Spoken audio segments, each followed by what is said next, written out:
Higher inspired living. Haier की washing machine जो आप वीडियो में देख रहे हैं, इसका मॉडल है 120-35FF।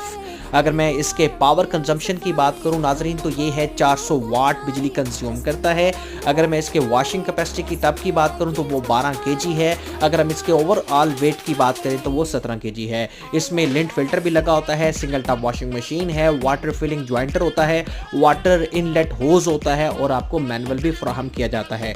अगर हम इसकी वारंटी की बात करें तो वो 10 साल इसकी मोटर की वारंटी हायर जो है वो प्रोवाइड करता है। और अगर हम इसके पार्ट्स की वारंटी की बात करें तो 1 साल इसके पार्ट्स की वारंटी भी हायर फराहम करता है।